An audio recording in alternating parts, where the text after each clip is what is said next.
یہ جو رمضان المبارک ہے نا، یہ جو روزہ ہے، یہ روزہ اپنے دامن کے اندر تربیت رکھتا ہے، تربیت۔ یا ایھا الذین آمنوا کتب علیکم الصیام کما کتب علی الذین من قبلکم لعلکم تتقون۔ اے ایمان والو، تم پر روزے فرض کیے گئے جیسا کہ تم سے پہلے لوگوں پر بھی فرض کیے گئے تھے تاکہ تم تقوی اختیار کرو۔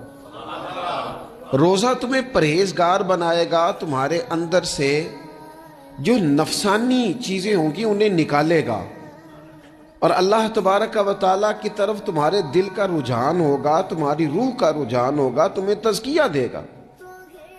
روزہ انسان کی تربیت کرتا ہے، انسان کو روزہ ذہنی طور پر تیار کرتا ہے کہ اللہ کے حکم کے مطابق کھانا ہے، اللہ کے حکم کے مطابق پینا ہے۔ سب سے بڑا مسئلہ اس دور کا رزق حلال کا حصول ہے اور حرام سے اجتناب ہے۔ تو روزہ ہمیں یہ سبق پڑھاتا ہے کہ ہم وہی کھائیں گے اور اسی وقت کھائیں گے جو کھانے کا ہمیں ہمارے رب نے حکم ارشاد فرمایا ہے، اور جس سے اللہ رسول منع کر دیں گے جتنی مرضی چمک دمک اپنے دامن میں رکھے، جتنی مرضی، لیکن ہم وہی لیں گے جو ہمارے لیے۔ یہ جو رمضان المبارک ہے نا، یہ جو